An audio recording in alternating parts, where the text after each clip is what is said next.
Hello, I've got some astro weather for you for the week ahead.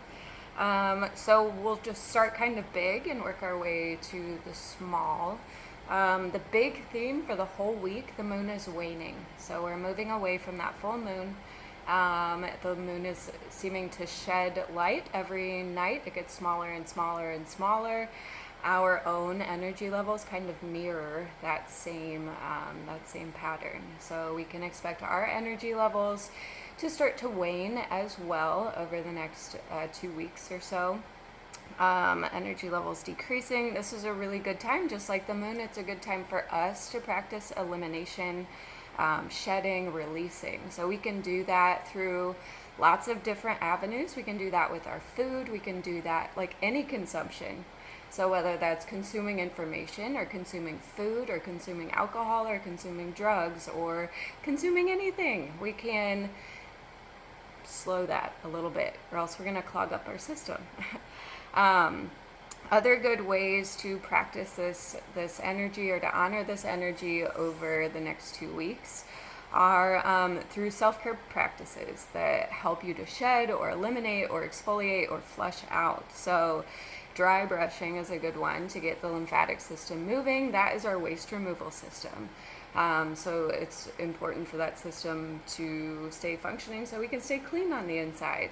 Our blood moves no matter what. If we're laying down all day, our blood still moves throughout our body because our veins are vascular. They pump. Our lymphatic system is not vascular. Nothing pumps. So it's dependent upon our movement. So that's why when you've been laying down for a while, things are a little stiff. It feels a little bit like cumbersome when you get up again.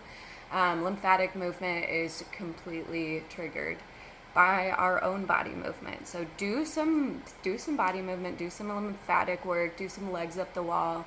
If you can hang upside down somehow, if you have one of those inversion tables, or aerial yoga is a really good way to get that lymphatic fluid, or one of those little headstand tables. I know those were kind of like a big fad for a little bit. Good ways to get your head upside down, your feet above your head, your lymphatic system kind of stirred. That also changes how gravity influences our body. If we go upside down, either in a headstand or an inversion table, or even with just our legs up the wall, it's just good. It helps to clean out the inside. That's what this time of the month is for. It's for cleaning, eliminating, shedding, clearing out the old to make room for the new. Sauna is great. Cryotherapy is great. Cryotherapy, I don't really know how to say it. Slow burn exercises. So those slow flow yoga classes that hold you in crescent lunge and in warrior two. And you're like, holy shit, I don't think I can keep going. But it's not fast. It's not like taxing on your nervous system because you're not flying from one pose to the other. Those are great activities for the waxing moon, for when the moon is getting bigger and energy's higher. So the slow burn exercises, restorative yoga, saying no to extra commitments that you don't really need, fasting, hydration.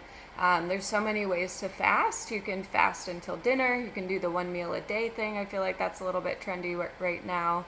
You can do a half day, fast till dinner, 1 day, 2 day, 3 day. There's so many ways. You can fast through lunch, just eating kind of a morning meal and an evening meal. I do encourage you to do a little bit of exploration on that. There's so much cool research on fasting. Just giving your body a break gives your digestive system a chance to catch up. I like to think of it like the desk at work, or if you're a student, like you keep getting assignments, you keep getting papers put on your desk. Pretty soon your desk gets a little bit unkempt, things get lost, things get stuck places, and it's hard to catch up. Likewise with our body, if we're eating 3 meals a day, it can be hard to get all that stuff out. Think about all those processes that have to happen to not only digest what you're putting in, but then to like assimilate it into your body. It's a lot of work. Eating is the most taxing thing that we do every day. That consumes the most of our body's resources. So taking a break from eating or just reducing what you're consuming from that sense will be extra beneficial over the next 2 weeks. So that is kind of the waning moon. That's what we've got all week long. On Monday, Tuesday, and Wednesday, a little bit of Thursday, not very much, the moon will be in Virgo.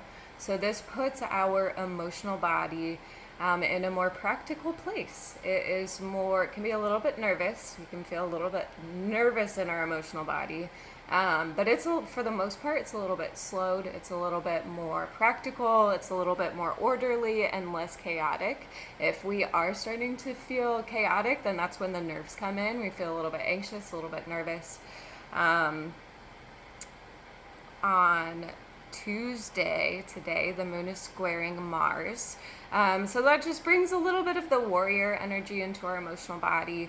Maybe we feel a little bit more easy to agitate or easy to irritate on one end of the spectrum. On the other end of the spectrum, it's really a lot easier to tap into like passion and that drive that comes from feeling passionately about something. So that's exciting. On Wednesday, the moon is opposite Neptune, so this brings a little bit of a dreaminess to our emotional body. Maybe we're fixated on what our ideals are, and we're emotionally attached to what is ideal, what is perfect, what our vision or our version of things should be or are. It's a good day for imagination Wednesday. It's a good day for daydreaming. It's a good day to contemplate what your ideals are. What is an ideal world? What is the ideal way for me to be cared for? What is the ideal way for me to show love to my family members? Thursday, we have the moon shifting from Virgo into Libra.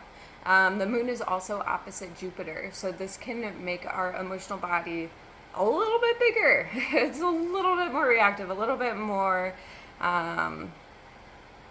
responsive to stimuli. So our emotions can just be a little bit bigger. We have a higher tendency towards optimism on Thursday. And then with the moon shifting from Virgo to Libra, that brings our emotional body into an air sign. So it's a little bit more intellectualized. We're thinking a little bit more about our feelings compared to actually feeling them.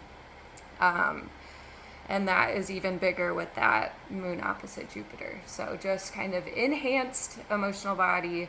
I can't think of the word, kind of blown up a little bit.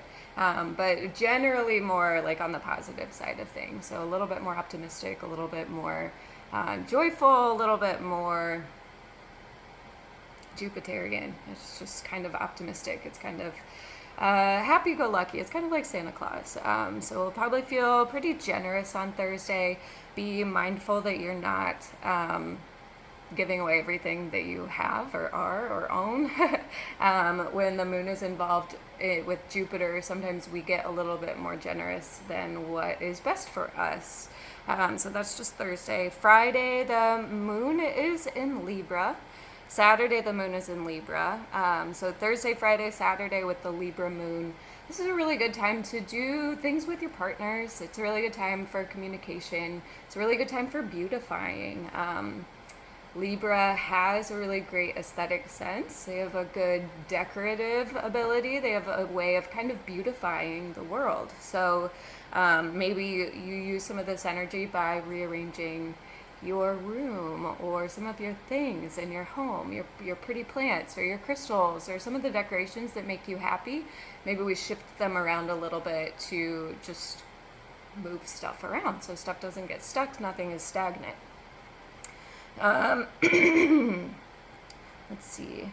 I know moon and Libra, that's what I was born with, there can be a little bit of a people-pleasing ability or tendency. There's a little bit of a sensitivity to when things aren't quite balanced. So moon and Libra, it's typically like a very sweet placement, but there comes a point where the straw breaks the camel's back. Things are really out of balance, really out of line, and then that sweet little Libra moon has a hot air explosion with lots of words, lots of feeling, lots of blah, blah, blah, and then once it's out, it's done, it's over.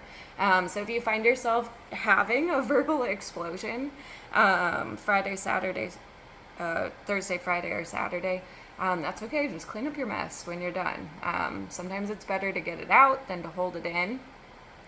Saturday and Sunday, the moon will be in Scorpio. This is a little bit more intensity in the emotional body, more feeling in the emotional body, more depth in the emotional body.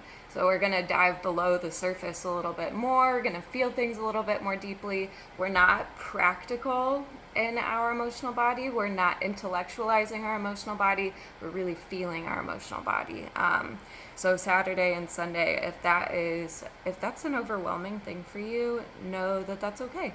It's okay to feel overwhelmed. Know that it will pass, just like feeling hungry or feeling anxious or feeling anything else. It's not gonna stay. Good things to do Saturday and Sunday would be to spend some time alone. Do something by yourself. Do something without having to worry about anybody else. Just do something for you. And do something maybe that slows you down a little bit. Maybe a solo walk or a solo stretch, a solo yoga class. Just kind of get into your element, get into your own groove without considering anybody else. That solo, it's kind of like, it helps to quiet down all of the extra data that we gather. It helps us to like become more centered and grounded in ourselves. So quick recap. Monday, Tuesday, Wednesday, Thursday, we have a Virgo moon. This is practical. This is a good time for doing practical things. It's a good time for organization, for bringing order to chaos. Thursday, Friday, Saturday, and the moon's in Libra. This is more intellectual, emotional body. This is a good time for communication. It's a good time for partnerships. It's a good time for communication of all kinds. So writing some letters, doing things with words in your house. Maybe you have pictures that have words, and we can kind of use those to beautify the space that we live in. And then Saturday, Sunday, the moon will be in Scorpio, emotional intensity, good time to do something by yourself, do something solo, maybe cancel a plan, and honor a plan with yourself. Let's see. There's 3 more themes happening this week in addition to the ones that I've already listed. So let's see. Monday, Mercury is sextile Neptune, and that is just really fancy way to say that Mercury and Neptune are in a relationship with each other. They're aspecting each other in the sky. Their energy is influencing each other. When Mercury sextiles Neptune, this is a great time for daydreams. It's a great time for imagination, for thinking about your ideals. We kind of touched on that a little bit. And it can be a foggy thought process, so it can just be a little bit harder to think things through. It's a little bit more foggy in there. Tuesday, Venus sextiles Uranus. This is a really good day for trend setting. This is a good day to kind of stand out in your own creative expression of yourself. This has a very positive influence on your social life, on your love life, on artistic and creative style. So Tuesday, be a trendsetter. Trendsetter Tuesday. You can do it. Don't let yourself chicken out either. Who cares? It's you. It's crazy. Friday, Mercury's conjunct Pluto. So this is when our thought process, our communication is really touched with this powerful transformer. I think of Pluto as like a nuclear power plant. So when our thought process and the power plant are close to each other, this makes our words incredibly powerful. Powerful words, powerful conversations, transformative words. By talking through things, we can transform. We can start Friday one way, have some conversations, and end Friday completely differently. This is a big deal. It's a big day for curiosity. Your words are really persuasive, so you have to have a conversation with someone. This might be a good time to do it. Influential words, all that is like the high expression. I think a lower expression of this would be like forceful words and trying to manipulate or control people with your words, or maybe using words that aren't true. It's all, it's none of it's good and none of it's bad. It simply is. But I think we need to consider the whole spectrum. That was a lot of information. If you have any questions, leave me a comment below. And I hope you have a beautiful week.